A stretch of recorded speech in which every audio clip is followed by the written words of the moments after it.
My elderly neighbor ran down the street screaming like a maniac every single morning before dawn.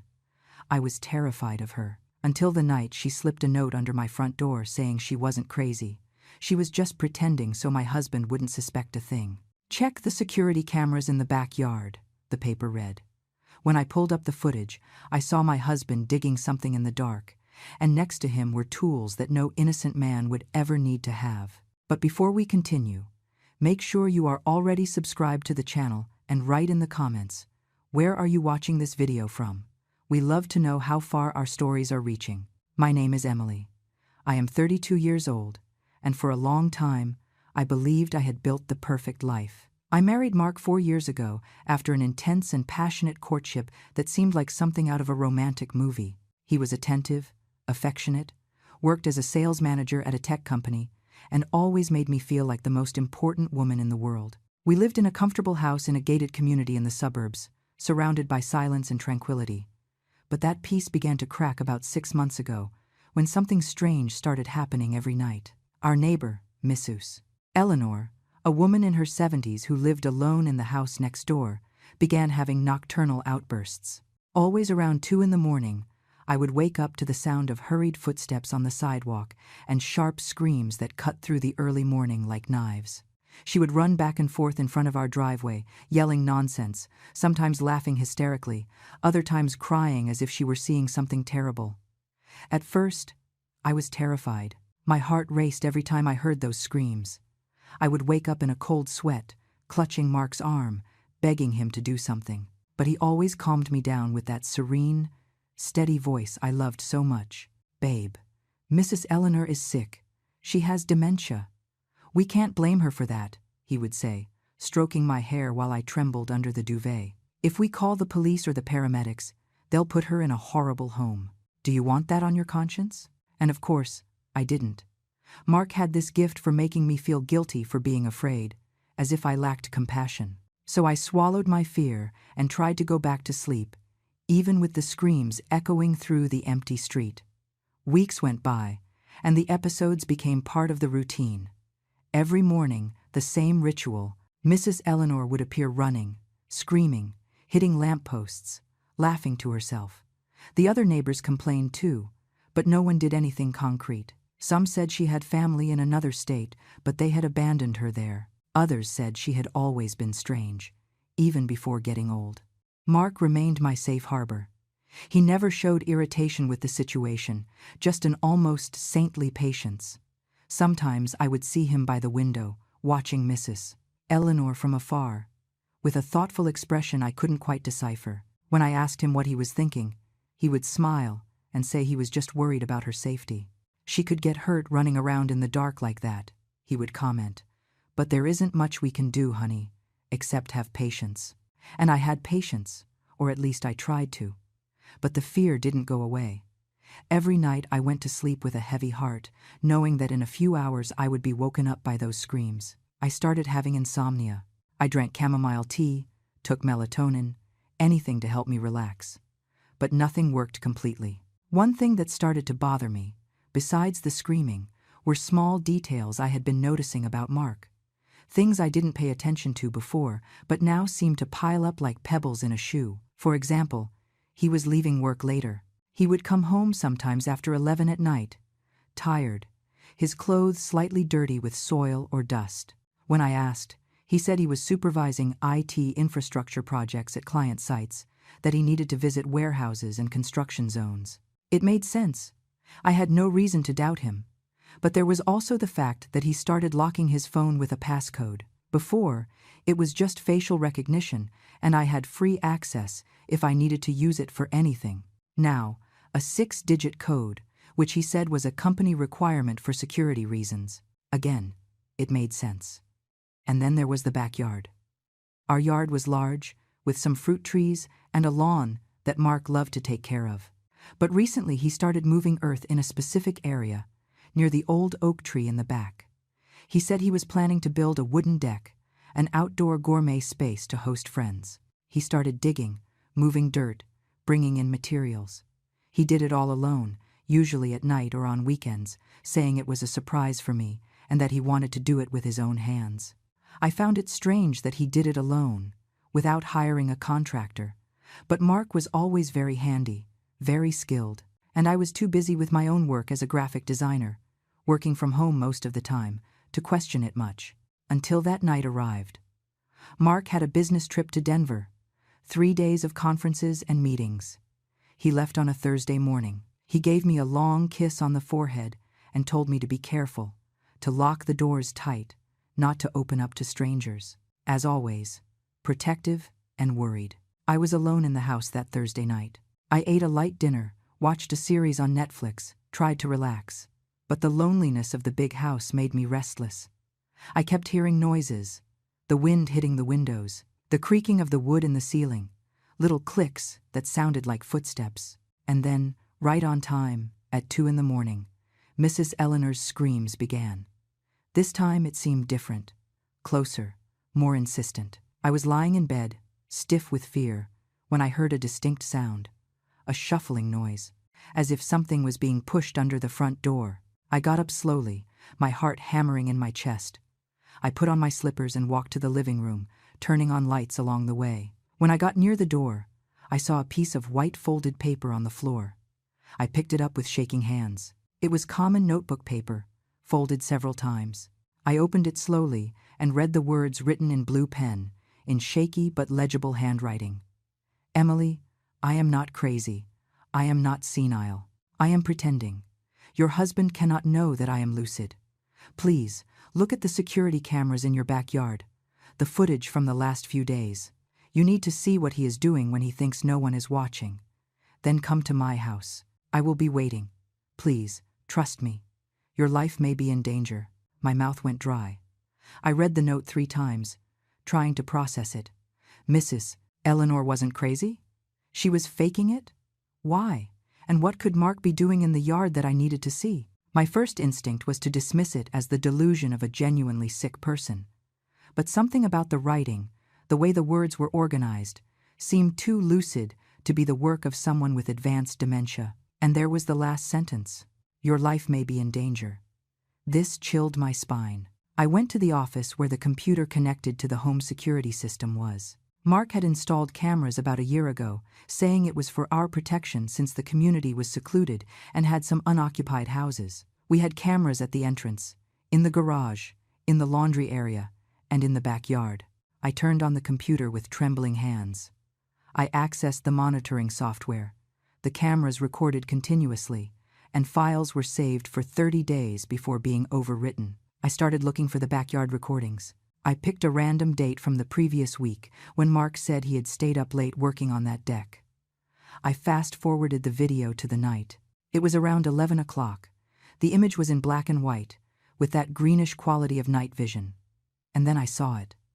Mark was in the yard, but he wasn't building any deck. He was digging deep, with a shovel, sweating, moving earth with an almost frantic intensity. And next to him, illuminated by the dim light of the neighbor's post, I saw a large black plastic tarp, folded and ready, the kind of tarp used to cover things. My stomach turned. I continued watching. Mark dug for almost 2 hours. The hole got deep, maybe 5 feet. He stopped, wiped the sweat away, looked around as if checking if anyone was watching. Then he took the tarp and spread it carefully next to the hole. And then he picked up something that made my blood freeze. A thick rope and industrial duct tape. He placed those items inside the hole. He covered it with a little dirt and then left the frame. I paused the video. My hands were sweating so much the mouse almost slipped.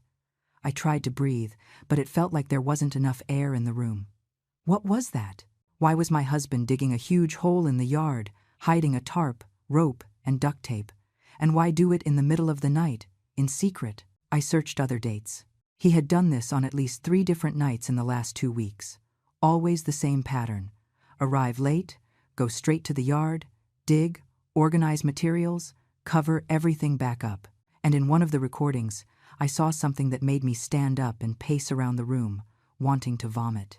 Mark was crouching near the hole and had an object in his hand.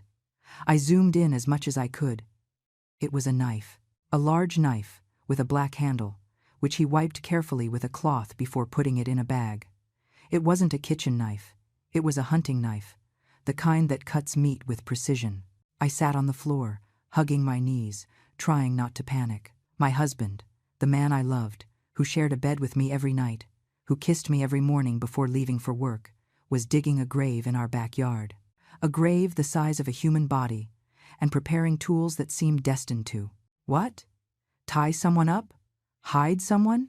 And the only question hammering in my head, insistent and terrifying, was, who is that grave for?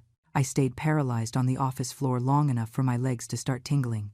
The light from the computer illuminated my face in blue tones, while my brain desperately tried to find a rational explanation for what I had just seen. Maybe Mark was doing some complex gardening work. Maybe he needed to bury debris, construction scraps, something that required a deep hole. But then, why the tarp? Why the rope? Why the knife? And why hide all of this from me? I looked again at Mrs. Eleanor's note, still crumpled in my hand. Your life may be in danger. The words seemed to pulse on the paper, gaining a weight I could no longer ignore. Could that hole be for me? The idea was too absurd to process. Mark loved me, didn't he? He was always attentive, careful, present. He never raised his voice at me. He never showed any sign of violence or aggression. We were happy. I was sure we were happy. But then, why that feeling in my chest? That chill down my spine? That small, insistent voice in my head saying that something was very, very wrong. I got up from the floor with difficulty and went back to the living room. I looked out the window toward Mrs. Eleanor's house. It was all dark and silent now. She had stopped screaming a few minutes ago. The note said to go there, that she would be waiting. Part of me wanted to lock all the doors, crawl under the covers, and pretend none of this was happening. Wait for Mark to come back from the trip, act normal, maybe even ask about the deck casually and gauge his reaction. But another part of me, the part that had just watched my husband prepare what looked a lot like a clandestine grave, knew I couldn't simply ignore it. If Mrs. Eleanor had information, if she knew something I didn't, I needed to hear her. I put on some sneakers, threw a hoodie over my pajamas, and grabbed my cell phone. I checked 3 times that it had a full battery. I thought about calling someone, my sister, my mom, a friend. But what would I say? Hey, I think my husband is digging a grave in the backyard. I'm going to the crazy neighbor's house to investigate. They would think I was losing my mind. I opened the front door carefully, looking both ways before stepping out. The community was completely silent. There were no bright streetlights, just spaced-out posts that created more shadows than light. Mrs. Eleanor's house was only 60 feet from mine, but the walk there felt like miles. I walked fast along the sidewalk, arms crossed over my chest. When I reached her gate, I hesitated. What if this was a trap? What if Mrs. Eleanor was actually crazy and was luring me into her house for some deranged purpose? But then, her front door opened, illuminating the path to the entrance. And there she was. Mrs. Eleanor didn't look at all like the disheveled, hysterical woman I saw running through the streets every night. She was wearing simple but clean clothes, sweatpants, and a long-sleeved shirt. Her white hair was pulled back in a low, neat bun. And her eyes, the eyes I always imagined empty and confused, were perfectly lucid, fixed on me with an intensity that made me stop halfway. "Emily," she said, and her voice was steady, with no trace of the performative madness I was used to hearing. "Come in, please. We need to talk." I swallowed hard and moved forward. I went through the gate, crossed the small front garden, and entered the house. The interior was surprisingly normal, old furniture, but well kept, smelling of lavender, everything tidy and clean. Nothing to suggest a person with senile dementia lived there. Mrs. Eleanor closed the door behind me and threw the deadbolt. The sound of the lock made me jump. "Sorry," she said, noticing my startle. "It's a precaution. Sit down, please." She pointed to a floral fabric sofa, and I sat on the edge, tense, hands clasped in my lap. Mrs. Eleanor sat in an armchair across from me and looked at me with a seriousness that made me feel like I was being evaluated. "Did you see the footage?" she asked directly, without beating around the bush. I nodded, my voice stuck in my throat. "And," she insisted, "did you understand what is happening?" I don't know," I admitted, my voice coming out weak, almost a whisper. Mark is digging a hole in the yard. There's a tarp, tools, but I don't understand. Why? What for? Mrs. Eleanor sighed deeply, as if gathering strength to tell something very heavy. Emily, I'm going to be direct with you because we don't have much time. Mark isn't who you think he is, and that hole in your yard isn't for a deck or a renovation. My heart raced. What are you talking about? I'm talking about the fact that your husband is planning to kill you. The words fell on me like a bucket of ice water. I shook my head, refusing. No, that makes no sense. Mark loves me. He would never. He pretends to love you. Mrs. Eleanor interrupted me, her voice hard but not cruel, just like he pretended to love the others. I blinked, confused. The others? She got up and went to a small desk in the corner of the room. She opened a drawer and took out a file folder. She came back and placed it in front of me, opening it to reveal a stack of papers, printed photos, and notes. 6 years ago, a woman named Sarah died under suspicious circumstances. She was married to a man working in the tech sector. They lived in a secluded house, just like you two. She was found dead in the backyard, and the police closed the case as a domestic accident, a fall followed by head trauma. The husband, devastated, sold the house and disappeared. She pushed a photo toward me. It was of a young, pretty woman with brown hair and a wide smile, and next to her, in the wedding photo, was a man.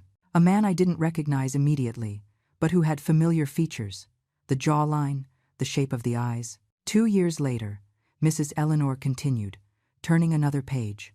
Another woman, Jessica, married to a sales manager, same story, secluded house, sudden death, filed as an accident. Another photo, another woman, another man beside her. And this time, even with different hair and the glasses he was wearing in the picture, I recognized him. It was Mark. My head spun. No, it can't be. That can't be him. He changes his name, his appearance, his city, but the pattern is always the same, Emily. He marries women who have some assets, some inheritance, something of value. He makes them fall in love, builds a seemingly perfect life, and then, when the time is right, he eliminates them and keeps everything. I felt like the floor was opening up beneath me. How do you know all this? Who are you? Mrs. Eleanor leaned forward, eyes fixed on mine. I was a private investigator for 30 years, Emily. I retired 10 years ago, but I still keep contacts. When you and Mark moved here, I recognized him. It took time. A lot of research, cross-referencing data, but I was sure it was him. The problem is, I don't have enough concrete evidence for the police to act, so I started watching him, and pretending to be crazy, so he wouldn't suspect me. I looked at her, stunned. You pretended to be crazy to protect me? To protect you and gather evidence, she confirmed. But time is running out. Mark is accelerating the plan. He dug that hole in the last few days because he is preparing, and when he comes back from this trip, Emily, he is going to execute it. I brought my hands to my face, trying to hold back the tears that were starting to fall. But why? Why me? I don't have a fortune. I don't have anything special. You inherited this house from your parents, didn't you? Mrs. Eleanor interrupted. A house on a large, valuable lot in an area that is being highly sought after by developers. Mark knows that. He married you for that. It was true. My parents had died in a car accident 5 years ago, shortly before I met Mark. The house had been my inheritance. Mark always said he loved the place, that he wanted to build our future there. But now, looking back, I realized he had been the one to suggest we move here, the one who insisted it would be perfect, the one who planned everything down to the smallest detail. What was he waiting for? I asked, voice choked. Why now? He probably waited long enough not to raise suspicion. 4 years of marriage is a reasonable time. And now, with the land gaining value, he must have decided it's time. I took a deep breath, trying to organize my thoughts. What do I do? Do I go to the police? Show the footage? Mrs. Eleanor shook her head. The footage shows suspicious behavior, but it's not proof of a crime. He can claim he was doing anything else, and without a body, without concrete evidence of intent to commit murder, the police can't arrest him. Then what do I do? I asked, desperate. Wait for him to kill me? No, said Mrs. Eleanor firmly. We catch him in the act. We make him reveal himself. I looked at her, not understanding. You are going to go back home. You are going to act normally when he comes back from the trip. And we are going to set up a situation where he is forced to show his true intentions, with witnesses, with irrefutable proof. My whole body was shaking. That's insane. I can't pretend everything is fine knowing he wants to kill me. You can, Emily, and you will. Because the alternative is to run now and spend the rest of your life looking over your shoulder, waiting for him to find you. Men like Mark don't give up easily. I closed my eyes, feeling the weight of the decision. My entire life had changed in a single night. The man I loved, whom I trusted, was a serial killer, and now I needed to be strong enough to face him. What do I need to do? I asked finally, opening my eyes and looking at Mrs. Eleanor. She smiled.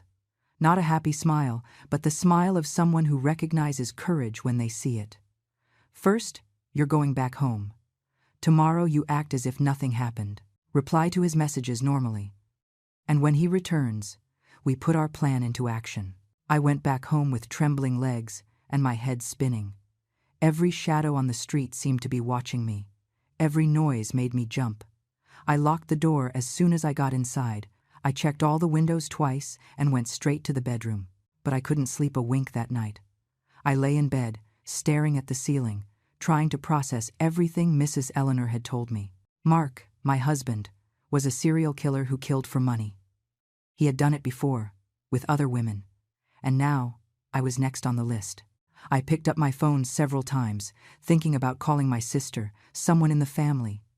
But what would I say? I found out my husband wants to kill me, but I have no proof, so I need to pretend everything is fine to catch him red-handed? They would have me committed. In the early morning, I received a text from Mark. Babe, the meeting ran late. More tomorrow. Love you. Sleep well. I looked at those words on the screen. So common, so normal, so affectionate, and I felt nauseous. How could he write that knowing what he was planning to do to me? How can someone be so cold, so calculating? I replied with a simple, love you too, good night, as I normally would. And then I stared at the conversation, wondering how many other women had received similar messages from him before dying. When the sun finally rose, I was exhausted but unable to relax. I took a long shower, letting the hot water fall over me while I cried in silence. I tried to pull myself together. I needed to act normal. I couldn't give any sign that I knew anything. During the day, I worked on the computer, or at least pretended to work. In reality, I spent hours searching the internet, looking for information about the women Mrs. Eleanor had mentioned. I found old news reports, obituaries, some articles about the deaths, and in all of them, the same narrative. Tragic domestic accidents, devastated husbands, no suspicion. Mark had been perfect at covering his tracks. If it weren't for Mrs. Eleanor, he would have been perfect with me too. In the afternoon, she appeared at my door, dressed in her usual clothes, a bit sloppy, hair intentionally messed up, but her eyes were alert, intelligent. Can we talk? She asked, loud enough so it seemed like she was just being a friendly neighbor. I let her in. We sat in the living room, and she handed me a small object, a pearl brooch. It's a camera and microphone, she explained in a low voice. Wear this when Mark comes back. It will record everything.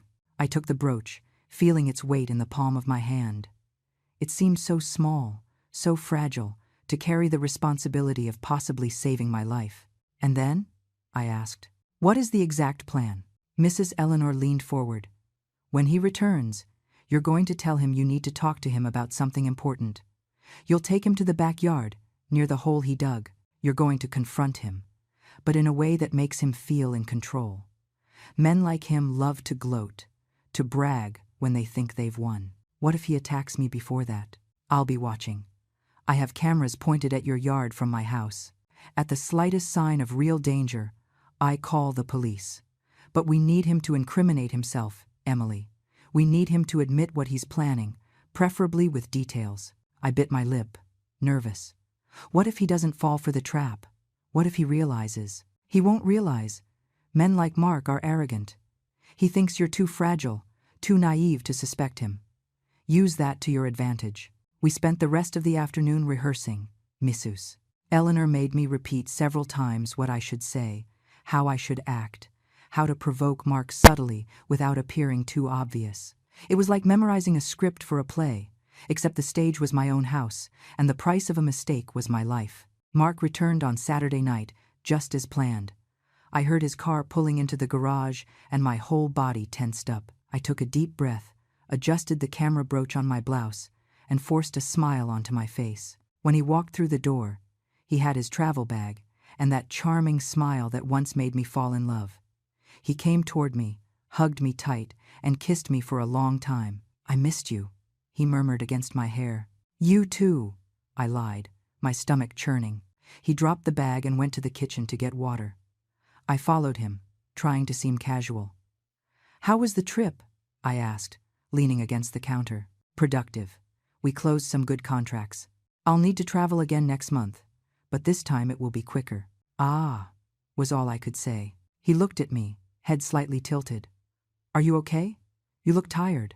"Just didn't sleep very well alone here. The house gets very quiet." "Did Mrs. Eleanor act up?" he asked, and I noticed a strange glint in his eyes at the mention of her name. "She did. Ran around screaming yesterday again. But I'm used to it." Mark gave a small smile. "Poor thing. She's going to end up hurting herself one of these days." The way he said it gave me chills. It sounded more like a prediction than genuine concern. I cleared my throat. "Mark, I wanted to talk to you about something. It's important." He straightened up, attentive. "Sure. What happened?" "It's about the backyard. About what you're building out there." I saw a subtle shift in his expression, an almost imperceptible tension around his eyes. "The deck? What about it?" "It's just, I was looking out the window the other day, and I saw you dug a really big hole there, and it made me curious. Can you show me how it's going to look? I want to understand the project." Mark stayed silent for a moment too long. Then he smiled, but the smile didn't reach his eyes. "Of course, babe.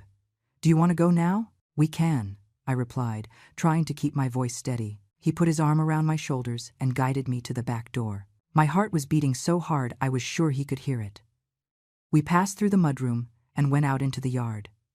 The night was clear, with a full moon illuminating everything with a cold, silvery light. We walked across the lawn until we reached the old oak tree, and there it was, the hole. He had covered it with wooden planks, probably to disguise it, but you could see the edges, the disturbed earth around it. "So?" said Mark, letting go of my shoulder and walking to the edge of the hole. "This is going to be the foundation for the deck. It needs to be deep to be stable." "It seems very deep for a simple deck," I commented, approaching cautiously. "It's just that I want to do something elaborate, with different levels, you know? It's going to be beautiful." He spoke with such naturalness, such conviction, that for a second I almost believed him, almost forgot I was looking at what would likely be my grave. "Mark," I began, and my voice trembled slightly. "I need to ask you something, and I want you to be honest with me." He turned to me with a curious expression. "Sure, ask away. Why did you marry me?" The question took him by surprise. He blinked, confused. "What do you mean, why?" "Because I love you, Emily. You know that. But why me specifically? What attracted you to me?" "Babe, why are you asking this?"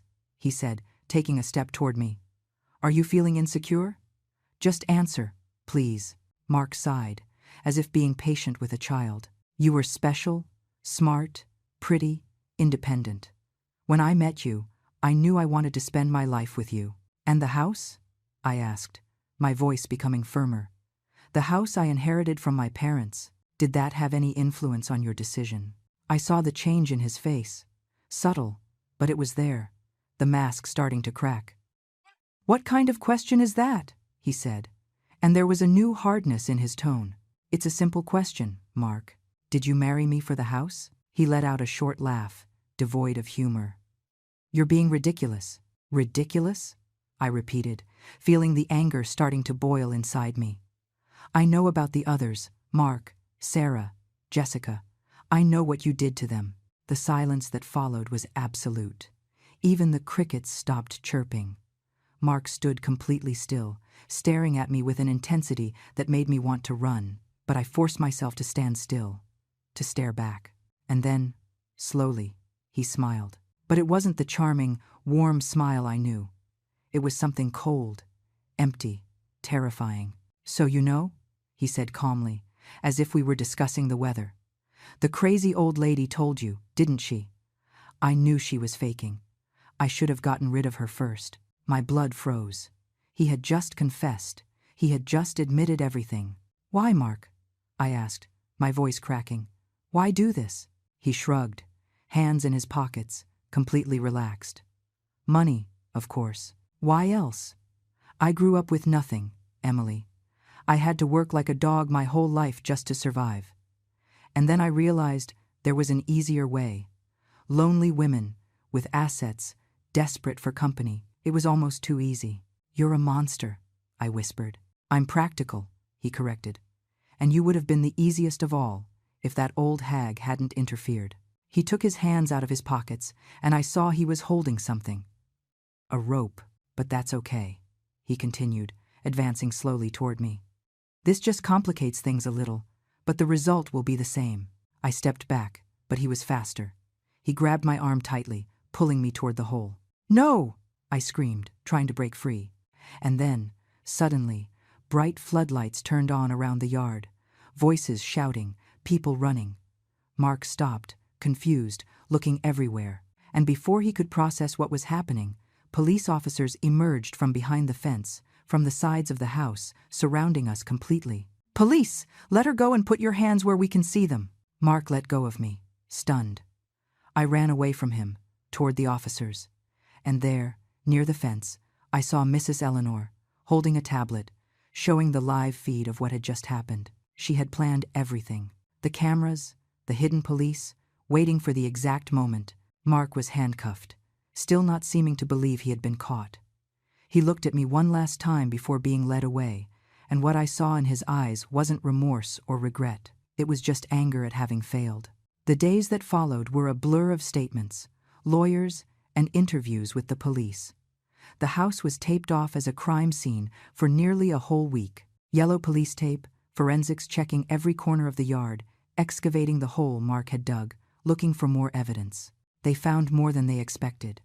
Besides the tarp, the rope, and the duct tape, they found a toolbox buried near the oak tree. Inside it, surgical gloves, more rope, a hacksaw, heavy-duty cleaning products, and written instructions detailing how to dispose of a body without leaving a trace. Mark had planned every step with a coldness that left me nauseous for days. I was forced to stay in a hotel during the investigation. Mrs. Eleanor offered to stay with me, and I accepted without hesitation. I couldn't be alone.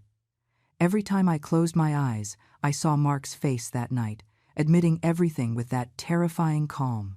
The recordings from the camera brooch and the cameras Mrs. Eleanor had strategically installed around the house were fundamental. They captured every word of his confession, every movement. There was no way to deny it, to claim a misunderstanding, or mount a defense. Mark was finished. The investigation deepened. The police began looking into the past cases Mrs. Eleanor had mentioned, Sarah and Jessica.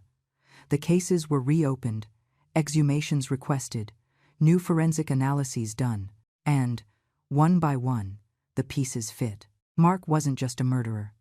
He was a meticulous predator who had operated for nearly a decade, changing identities, appearance, cities, always one step ahead of the authorities. He had used at least 5 different names. He had bank accounts in 3 states. And, most disturbing of all, he had a notebook where he wrote details about his victims. When the police showed me the notebook, I felt like I had been punched in the stomach. There I was, Emily, 32 years old, graphic designer, heir to property valued at $1 million. Weaknesses: low self-esteem, emotional dependency, distant family. Strategy: intense romance, quick marriage, gradual isolation from friends, elimination scheduled for after 4 years of marriage. Method: accidental fall, followed by head trauma. He had planned my death from the beginning, from the first meeting, the first conversation, the first kiss. Everything had been calculated, rehearsed, executed with surgical precision. I found my entry next to the notes on Sarah and Jessica. The methods were always similar but adapted to each situation. Sarah had fallen down a staircase. Jessica had drowned in the bathtub. I would be the victim of an accident in the yard, likely pushed into the hole and left there to die, or killed beforehand and buried. I cried for hours after seeing that, not for Mark, but for myself, for how long I had lived beside a monster without noticing, for how I had been manipulated, used, transformed into nothing more than a financial transaction. My family finally found out about everything. My sister, Claire, flew in immediately to stay with me. My mother went into shock and needed medical attention for a few days. Everyone had adored Mark. He had been the perfect son-in-law, the attentive brother-in-law, the exemplary husband. The idea that it had all been a farce, an elaborate performance, was too difficult to process. "How did you not realize?" my sister asked me one night while we were sitting in the hotel room. It wasn't an accusation, but a genuine question loaded with confusion and pain. "Because he was good at it," I replied, staring at the wall. He knew exactly what to say, how to act, when to back off, and when to advance. He studied this, Claire. He studied how to manipulate people, how to read weaknesses and use them. And I was vulnerable when I met him. We had just lost Mom and Dad. I was alone, lost. He took advantage of that. Claire took my hand and squeezed it. "This isn't your fault, Emily. None of this is your fault." Rationally, I knew she was right. But emotionally, I carried a huge weight of shame.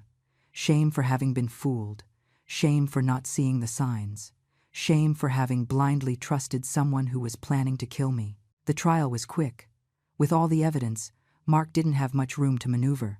His lawyer tried to claim temporary insanity, but the meticulous notes in the notebook, the detailed planning, the cold execution of previous murders, all of that proved he was perfectly aware of his actions. I was called to testify. I had to sit in that courtroom, a few feet from Mark, and tell my story.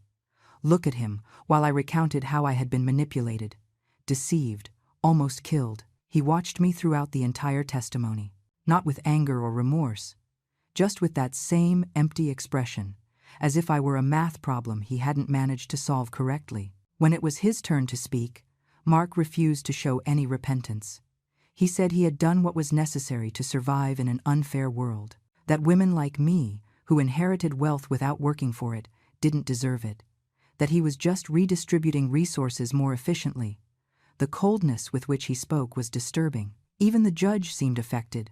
He was sentenced to 3 consecutive life terms, without the possibility of parole, one for each confirmed victim: Sarah, Jessica, and the attempt on me. The prosecution was still investigating other cases of women who had disappeared under suspicious circumstances in cities where Mark had lived. When the sentence was read, I felt immense relief, but also a strange emptiness. Justice had been done, but the scars remained. I went back home weeks after the trial. The police had released the property, but I couldn't look at it the same way. Every room carried poisoned memories. The living room where we watched movies, the kitchen where he made breakfast for me on Sundays, the bedroom where we slept together, where he held me every night while planning my death. Mrs. Eleanor appeared the first day I returned. She brought a homemade cake and a kind smile. "How are you?" she asked, sitting with me on the porch. "Surviving," I answered honestly. "I think that's the best description. Just surviving." She nodded, understanding. "It will take time. Trauma doesn't heal overnight. But you are strong, Emily. Stronger than you imagine." "I don't feel strong. I feel stupid, broken." "You are neither," she said firmly. "You were the victim of a sophisticated predator. That doesn't make you weak or foolish. It makes you human." We sat in silence for a moment, looking at the yard. The hole had been filled, the grass replanted. Soon, there would be no physical sign of what had happened there. But the emotional marks would remain for a long time. "Why did you do this?" I asked suddenly. "Why risk so much to save me? You didn't even know me well." Mrs. Eleanor sighed, looking at the horizon. "Because I've seen too many victims throughout my career. Women who were deceived, used, discarded, and most of the time I arrived too late. I could only collect evidence, close cases, bring post-mortem justice. But with you, I had the chance to be on time, to stop another life from being wasted. I couldn't let that opportunity pass." I felt tears burning in my eyes. Thank you. Thank you for not giving up on me. She squeezed my hand. You don't have to thank me. Just promise you'll keep living. Really living. Not just existing. Don't let him steal more from you than he already has. It was a difficult request. Because Mark had stolen a lot. He had stolen my trust, my innocence, my ability to believe in people easily. He had turned every relationship I had into something suspicious, tainted. But I promised to try. I promised her and myself that I wouldn't let this trauma define me forever. The first few months were the hardest. I started intensive therapy twice a week. My therapist, Dr. Roberts, was a specialist in trauma and PTSD. She helped me understand that what I was feeling, the constant fear, the recurring nightmares, the generalized distrust, were normal responses to an abnormal situation. You went through a deep betrayal, she explained in one session. It wasn't just the discovery that your husband wanted to kill you. It was the realization that the person you trusted most, who shared your life, your bed, your dreams, was never who you thought he was. That shakes the foundations of what you believe about relationships, about your own judgment. She was right. I questioned every decision I had made, every moment I had spent with Mark, trying to identify the signs I had missed. How had he managed to fool me so completely? What kind of person was I to not have realized I was living with a killer? You are not responsible for his sociopathy, Dr. Roberts insisted always. People like Mark are masters of manipulation. They spend years perfecting their masks. It is not a failure of yours not to have seen through it. Intellectually, I understood. But emotionally, I carried the guilt like a stone in my chest. I sold the house. I couldn't live there anymore. Every room suffocated me. Every shadow scared me. I bought a small apartment downtown, in a building with a 24-hour doorman and cameras on every floor. I needed to feel safe, even if it was an illusion. Mrs. Eleanor moved too. She said she wanted to be closer to downtown, closer to me. She rented an apartment in the same building, 3 floors up. She became more than a neighbor. She became family, the only person who truly understood what I had been through. She introduced me to a support group for victims of domestic violence and abuse. At first, I resisted. I wasn't physically abused, I argued. Mark never raised a hand to me, but he abused you psychologically, Mrs. Eleanor countered. Manipulation is abuse, Emily. Control is abuse, and planning homicide definitely qualifies. I went to the first meeting reluctantly, feeling like I was invading a space that wasn't mine. But as soon as the other women started sharing their stories, I realized I had more in common with them than I imagined. Stories of subtle manipulation, of gradual isolation from friends and family, of gaslighting, when the abuser makes you doubt your own perception of reality, of financial control disguised as care, of veiled threats covered by declarations of love. One woman, Julia, described how her ex-husband slowly convinced her she was incapable of making decisions alone. It started with small things. Let me choose the restaurant, you always hesitate too much. And it escalated to the point where she couldn't even buy clothes without his approval. Another, Mariana, told how her partner isolated her from her entire family, creating fabricated conflicts, making her believe everyone was against her, that only he truly cared. I recognized elements of those stories in my own experience. Mark had never been aggressive or controlling in an obvious way. But looking back, I saw the patterns, how he subtly discouraged me from keeping frequent contact with my family, always with reasonable excuses, how he always knew exactly what to say to make me feel guilty when I questioned something, how I had gradually become dependent on his approval to feel good about myself. I shared my story for the first time in that group. It was liberating and terrifying at the same time. When I finished, I was shaking, tears running down my face. But looking around, I saw only understanding, solidarity, collective strength. You survived, said Julia, taking my hand. You looked evil in the eye and survived. That makes you a warrior. I didn't feel like a warrior. But I was starting to understand that survival itself was an act of courage. I went back to work gradually. Graphic design was something I could do from home, at my own pace. My clients were understanding with the more flexible deadlines I needed. Creativity was hard at first, How to create something beautiful when your inner world was so ugly. But slowly, it returned. Each completed project was a small victory. Proof that I was still capable, still functional, still had value beyond being Mark's victim. Mrs. Eleanor became part of my daily routine.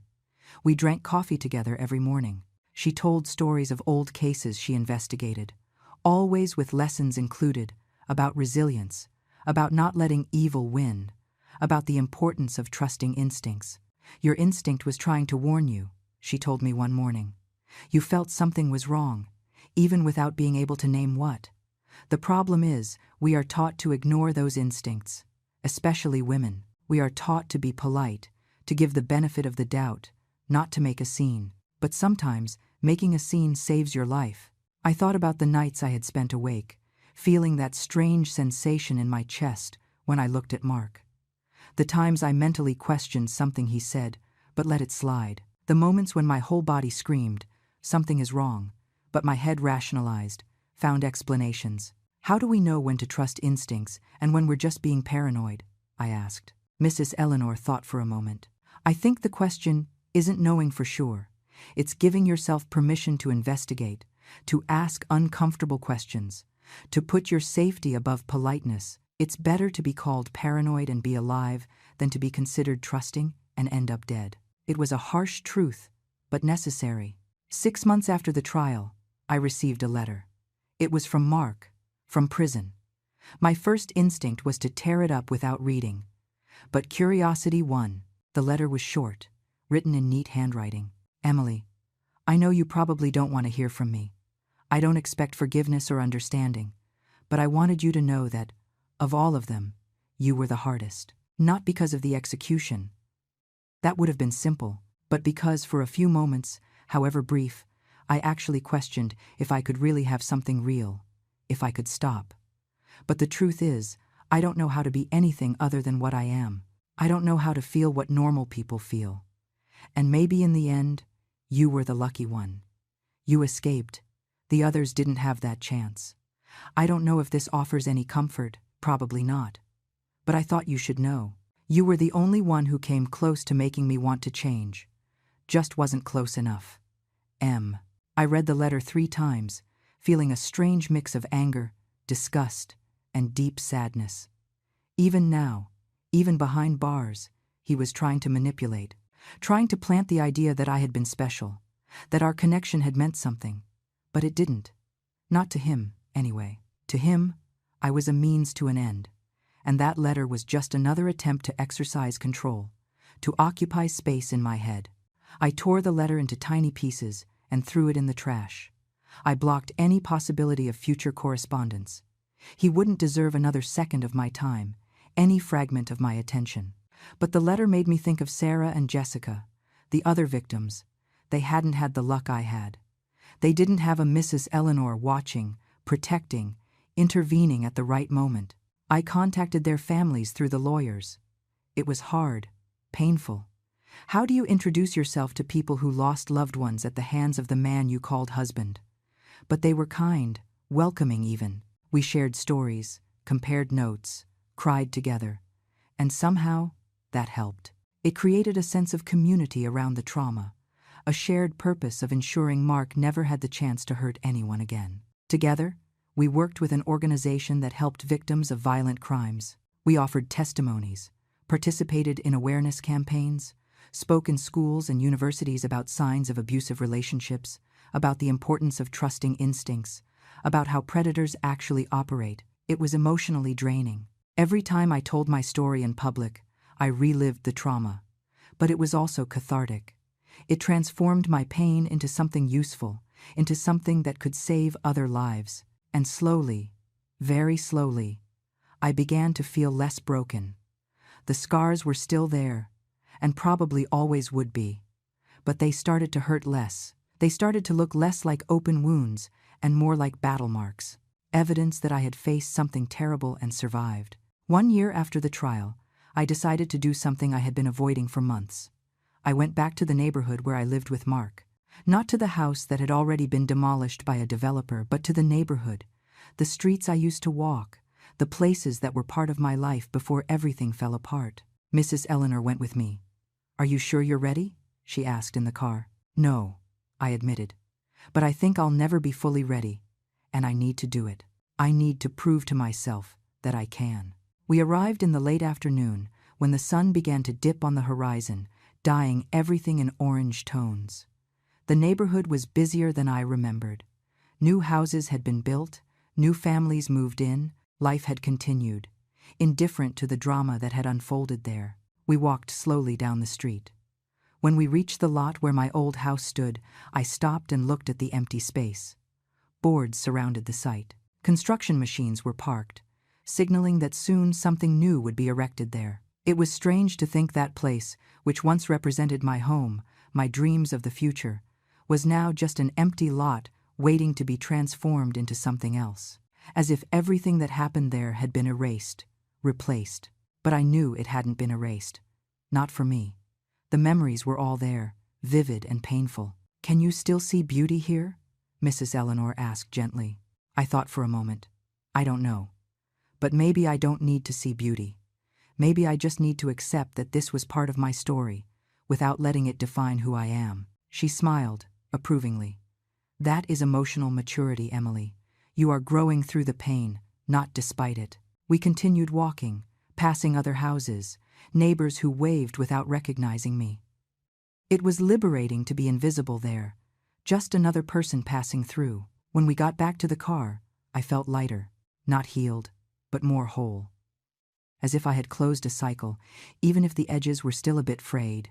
On the way back, Mrs. Eleanor told me more about her past, about the cases she investigated, the criminals she helped catch, but also about the cases she couldn't solve, the victims she couldn't save in time. "I carry some of them with me to this day," she admitted, looking out the window. "There is one especially, Anna.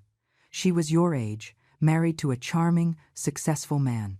Neighbors called me because they suspected strange things. I started investigating, but I was too slow. When I finally gathered enough evidence, she was already dead. He claimed suicide. With my investigation, we managed to prove it was homicide. He was arrested. But Anna stayed dead." She paused, her voice becoming lower. "That was almost 15 years ago. And since then, I promised myself that if I had another chance, if I saw another similar case, I wouldn't be slow. I wouldn't wait for the perfect evidence. I would act." "That was why you pretended to be crazy," I said, understanding. "To have access, to protect me without raising suspicion." "Exactly. I wasn't going to let another Anna happen. Not if I could help it." I felt a wave of gratitude so strong it almost choked me. "You saved my life, Eleanor. Literally. And you gave meaning to the last years of my retirement," she replied with a sad smile. "Sometimes I think we saved each other, in different ways." That night, alone in my apartment, I thought a lot about purpose, about how trauma can break you, but it can also mold you into something stronger, more aware, more empathetic. I decided to do something concrete with my experience. With the help of Mrs. Eleanor and the families of Sarah and Jessica, we created a foundation. The goal was to offer support to victims of abusive relationships, educate on warning signs, and fund investigations of suspicious cases that authorities weren't prioritizing. We called it the Phoenix Foundation. The name was on purpose. The idea that even after the most absolute destruction, it is possible to be reborn. It wasn't easy. Bureaucracy, fundraising, structuring. But every obstacle overcome seemed like a small revenge against Mark. Every life we touched, every woman we helped escape dangerous situations was a way to transform my pain into something positive. We started small, a modest office, 2 employees besides me and Mrs. Eleanor. But the demand was terrifying. We received dozens of messages a day from women asking for help, guidance, simply someone to believe in them when they said something was wrong in their relationships. We implemented a 24-hour hotline, partnerships with shelters. We hired private investigators for cases where there were suspicions but lack of proof. And we created an educational program for schools, teaching young people about healthy relationships, consent, and how to identify abusive behaviors early on. The response was overwhelming. In 6 months, we had already helped over 50 women escape dangerous situations.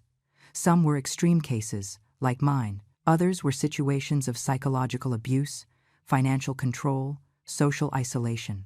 Each story broke my heart a little, but also filled it with determination. None of those women deserved what they were going through. And if I could use my experience, my survival to make a difference in their lives, then maybe all the suffering would have some purpose. 2 years after Mark's trial, I received an unexpected call. It was the prosecutor who had worked on the case. She had news. During the ongoing investigation, the police had identified 3 more potential victims of Mark in other states, women who had disappeared or died under suspicious circumstances in periods that coincided with his presence in those regions. One of them, Patricia, had been reported as a runaway by her then-husband, one of Mark's aliases. He claimed she had abandoned the marriage and disappeared with another man. The case was never thoroughly investigated. With the new evidence, they found Patricia's body, buried on a rural property that belonged to one of Mark's fake identities. She had been strangled. The other 2 victims were still missing, but the police were digging, literally and figuratively, on properties associated with Mark. "We believe there may be more," the prosecutor told me over the phone. "He may have been doing this longer than we imagined, maybe since his 20s. I felt nauseous. How many, do you think? Hard to say. But between confirmed, suspected, and possible cases, maybe a dozen. A dozen women. 12 lives destroyed. 12 families destroyed.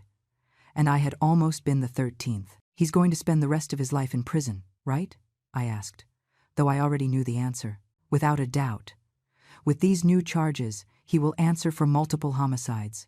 There is no possibility of him ever seeing freedom again." After hanging up, I sat on the floor of the foundation office and cried. I cried for Patricia. I cried for Sarah and Jessica. I cried for the women whose names we didn't even know yet. I cried for the overwhelming feeling of helplessness in the face of so much evil. Mrs. Eleanor found me like that, sitting on the floor, eyes red. "More victims," was all I could say. She didn't need more explanation. She sat next to me on the floor, not trying to comfort me with empty words, just staying there, present, solid. "What do we do with this?" I asked after a while. "With the knowledge that there are so many monsters out there, preying on innocent women?" "We do exactly what we are doing," Mrs. Eleanor replied. "We fight, we educate, we protect who we can protect. We don't win every battle, Emily, but we win some. And every life saved, every woman who escapes, every predator who falls, is a victory." She was right. I couldn't save everyone. I couldn't undo what Mark had done. But I could honor those who didn't survive by using my own survival to make a difference. That night, we updated the Foundation's website with photos of Mark's known victims.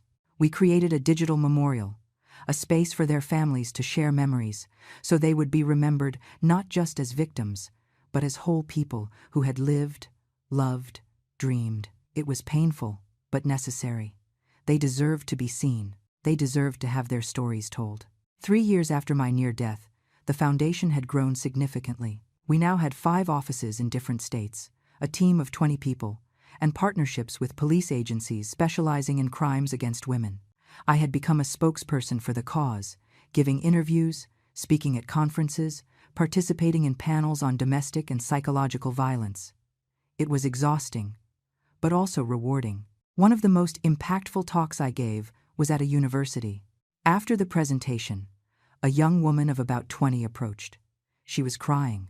"You just described my relationship," she said, voice shaking.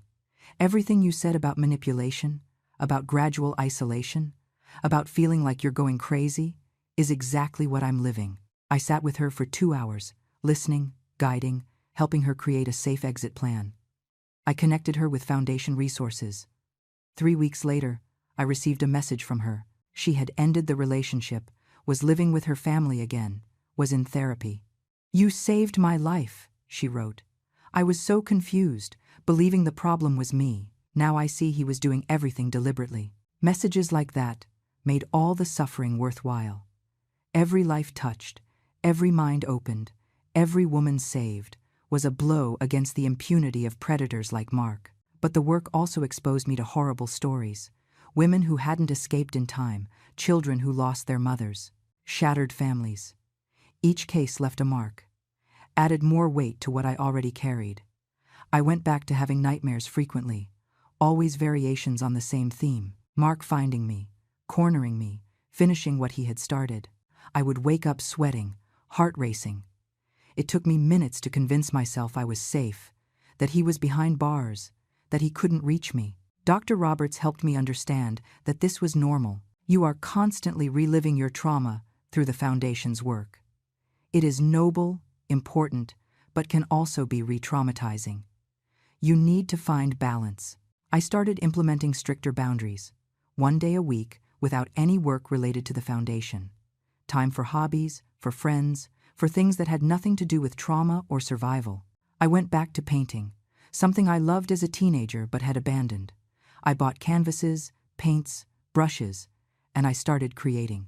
At first, the paintings were dark, violent, full of chaos. But slowly, lighter colors began to appear, softer shapes, hope infiltrating the darkness. I also started dating someone again. This was terrifying. How to trust someone after everything I went through. How to open my heart knowing I was fooled so completely before. The first dates were disasters. I analyzed every word, every gesture, looking for signs of manipulation. I questioned everything, distrusted any show of affection. It was exhausting for me and unfair to the other people, until I met Ben. We met in a bookstore, literally bumping into each other while looking for books in the same section. He was a history teacher, sweet, patient, with a subtle sense of humor that made me genuinely laugh. Our first conversation lasted 3 hours. He didn't try to impress with elaborate stories or excessive charm. He was just real, talked about his own struggles, about losing his mother to cancer, about how that made him value genuine connections. I told my story the 3rd time we met. I couldn't keep dating him without him knowing. I thought it would scare him, that he would run as soon as he knew the level of baggage I carried. But he just listened. When I finished, he took my hand and said, "Thank you for trusting me with this, and I am so sorry for what you went through. But I want you to know, I don't see you as broken or damaged. I see someone incredibly strong who survived something horrible and chose to transform that into something positive." I cried in front of him for the first time, not from sadness, but from relief, from being seen, really seen, and not rejected.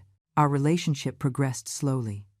Ben respected my boundaries, never pressured, always communicated openly. When I had panic attacks or nightmares, he was there, but without suffocating, without trying to fix, just present and supportive. "I don't know if I can be the partner you deserve," I admitted one night, months after we were together. "I still have so many unresolved things." "Everyone has things," he replied. "And I'm not looking for perfection, Emily. I'm looking for real connection, and that's what we have."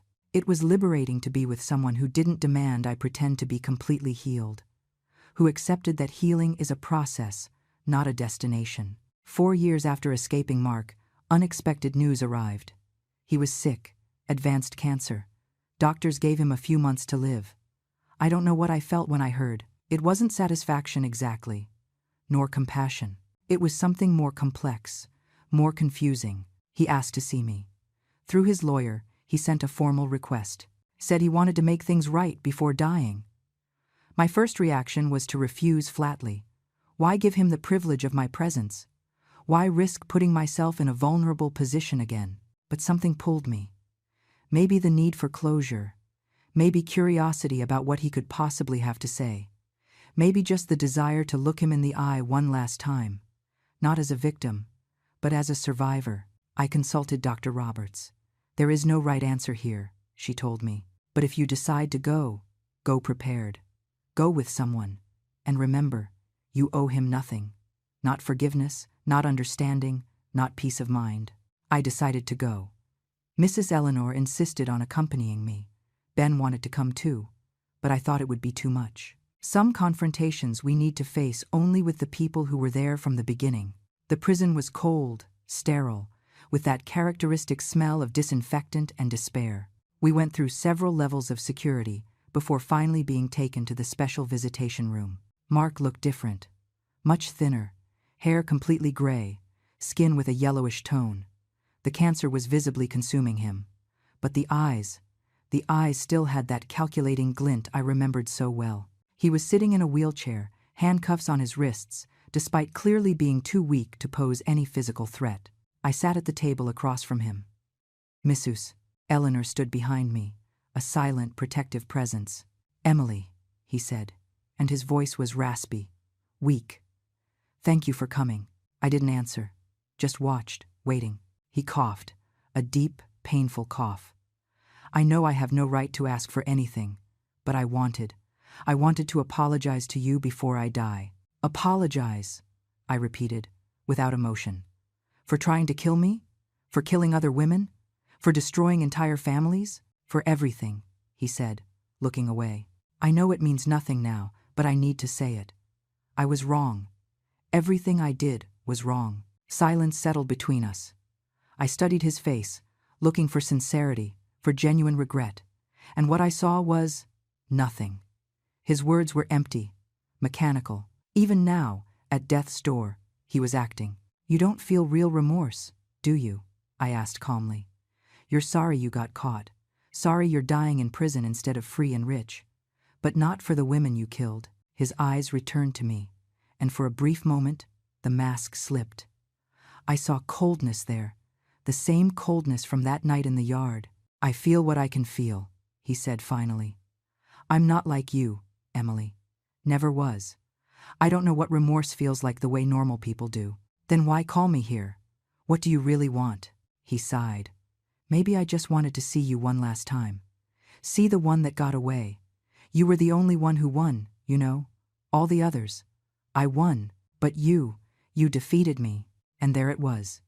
Even dying, it was still about winning or losing, about control, about power.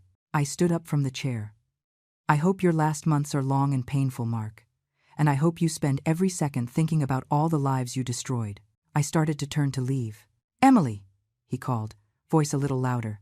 I stopped, but didn't turn around. "You'll never be completely free of me. I'll be in your head forever. Every relationship, every moment of doubt, every nightmare. I won more than you think." I turned and looked at him one last time. "You're wrong. You didn't define me. You were a horrible chapter in my life, but you are not the whole story. I choose who I am, and I choose not to let you have power over me." And I walked out, Mrs. Eleanor by my side, her hand firm on my shoulder. Outside the prison, I breathed in the fresh air deeply. I felt like I had just climbed a huge mountain. "How are you?" asked Mrs. Eleanor. "Good," I replied, and I realized it was true. Better than I expected. He tried one last manipulation, one last attempt to make me feel he still had power over me. But he doesn't. Mark died 3 weeks later. I didn't go to the funeral. I didn't send flowers or condolences. I just kept living, kept working, kept healing. His death closed a chapter, but it didn't open new wounds. I had already processed the trauma. I had already made peace with my survival. He was just a footnote now, not the title of my story. 5 years after that terrifying night in the yard, my life was unrecognizable. In the best possible sense. The Phoenix Foundation had expanded to 10 states. We had helped over 1,000 women escape dangerous relationships, implemented educational programs in over 100 schools, and worked with lawmakers to create stronger laws against stalking, harassment, and psychological violence. Ben and I got married in a small, intimate ceremony, surrounded only by people who truly mattered. It was so different from my wedding to Mark. That had been a show, an elaborate performance. This was genuine, full of real love, real vulnerability. Mrs. Eleanor was my maid of honor. Now 80 years old, still as sharp as ever, still actively working at the foundation. "I'm going to work until the day I die," she said. "As long as I have breath, I'll fight for these women." We had a son, Leo. When I found out I was pregnant, I was flooded with fears I didn't even know I had. What if I carried some damage so deep I couldn't be a good mother? What if I projected my fears onto him? What if trauma prevented me from loving him as he deserved? But when he was born and I held him for the first time, all those fears dissolved. Looking at that perfect little being, so vulnerable, so trusting, filled me with a renewed purpose. I was going to raise a son who understood consent, who respected boundaries, who recognized signs of abuse. I was going to raise a good man in a world that desperately needed more good men. On a summer afternoon, sitting on the balcony of our apartment with Leo sleeping in my lap, I looked at everything we built. Me, Mrs. Eleanor, Ben, the whole team at the foundation. My cell phone buzzed. It was a message from one of the women we had helped recently. A photo of her and her children in a park, smiling, free. "You guys saved me," the message said. "Thank you for helping me see I deserved more." Tears filled my eyes, but they were good tears. Mark had tried to destroy me. He had dug a literal grave for me, planned my death with the same coldness he planned breakfast. But he had failed, and in the process, inadvertently given me a greater purpose than I would ever have found otherwise. I looked at Leo, then at Ben, who was reading on the living room sofa, then at the photo of the foundation on the wall, Mrs. Eleanor and I cutting the ribbon at the opening of our biggest office. I had survived, I had healed, I had thrived. Mark was right about one thing. I would never forget him completely. The scars were still there. They probably always would be. But they didn't define me. They were just part of my story, not the whole story. I was Emily, survivor, founder, wife, mother, advocate, warrior.